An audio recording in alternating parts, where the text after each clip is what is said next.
Well, Paul, back on home soil this weekend. How's the preparation gone for the game? Yeah, good. Bertie's put on a good session today, mainly finishing. I think everyone's realised that we played well enough. Could just do with finishing off our chances. So today we just purely concentrated on a finishing session. And we're playing against a North Ferriby side who really need to win this to keep any survival chance alive. Yeah, I think ours is probably the greater need as well. We feel that we need to get a win or two now, just stop ourselves looking over our shoulder. So no reason to panic yet, but we do want to definitely look to get 3 points on Saturday. Who are the players to look out for the North Ferriby side? Certainly Thompson up front's decent. He's someone that played well against us at their place. They got one or two other players. They've obviously struggled a bit with injuries and losing a couple of their players as well, but in general they're quite a good unit. It's just the last sort of 2 or 3 games against Solihull and Tranmere that they've suffered sort of those 4-1 defeats.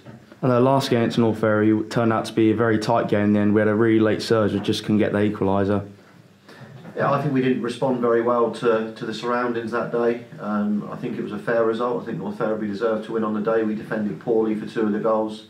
I think Jeff had got done from a free kick and header there, and then Jamie got caught on the ball, unlike him. 2-0 down. Again, we got a goal back, and I think that was the day the referee didn't play advantage, and Craig Eastman scored in the top corner. So we had chances as we do, but we didn't play well that day. We do need to.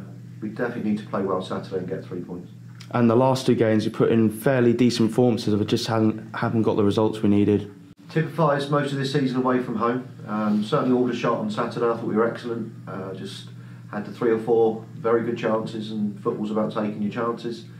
And Tuesday night, I thought for an hour we were in control of the game, got deservedly in front.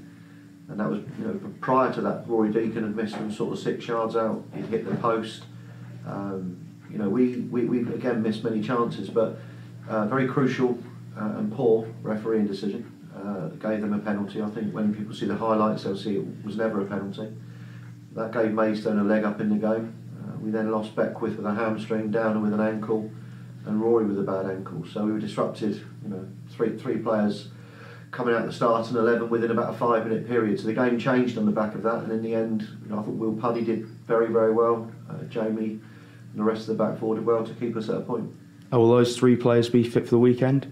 No, certainly Simon's out for the next couple of weeks. I think Dean Beckwith's going to be a month, and Rory is a big doubt for Saturday. We've gone a 1 up front in the last 2 games. How do you think that's worked? Well, in the main, we went back to looking at what we did last year. We scored nearly 80 or 90 goals last year, and Bertie and I are very concerned about the lack of goals. It hasn't improved playing 4-4-2. We've lacked wingers. Again, we've been unlucky. Hudson Adoy's out for the rest of the season, and probably out till October with an Achilles surgery he's having tomorrow. Monicana wasn't fit when he came here, and he's gone out to Margate to get time.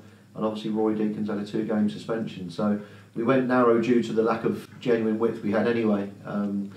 But the 4-1-4-1 works, or 4-2-3-1. It's not about systems, it's about the players. But we haven't had the pace from the wide areas that we used to have. How's the fitness of Ross Warner and Dan Spence getting on? Ross will be out to the end of the season, no doubt about that as well. So again, that's another blow. Dan Spence's foot, he's still got a bruising on it. We have to be careful with him, but he'll be back within the next week or 2, fully available. But we are able to stick him on the bench. Do you think it could be one of those tight first halves? On Saturday, we've had quite a lot of them at home this season. The games like Barrow, Aldershot, Bournemouth in the FA Cup, and York City recently. Yeah, I think teams tend to come in and sit in against us. I think they respect us very much here at Sutton. Ferriby will do that. There's no doubt about that. They've got a way of playing to try and hit you on the counter.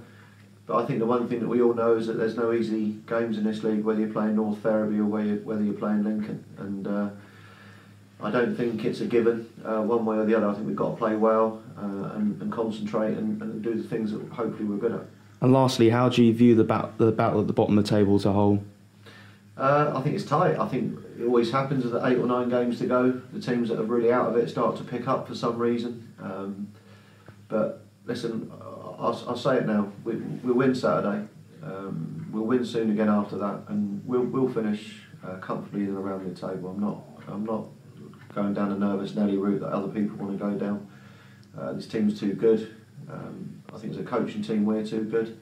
and I see us, as I said, doing the job this season, which was always to be competitive in this league, which we've been, to be a National League club next year, which we will be, and as I said, the players will never, they'll be lauded for the FA Cup situation this year. I think the other point to say is we're at 50 games now. We've played 50 games this season because of our great cup runs in the Trophy and the FA Cup. Last year, winning the league and the cups, we only played 46. So there's an element as well of a smallish squad, losing 3 of our best players. But the group we've got are a great group, and as I said, I've got seriously no worries. I'm not nervous. I'm not looking over my shoulder. If we don't win Saturday, I still won't be nervous. I think it's a group of players that Bairley and I trust implicitly, and they'll definitely go and do the job for the club. Paul, thank you very much. On to SUFCtv, and good luck for Saturday's game.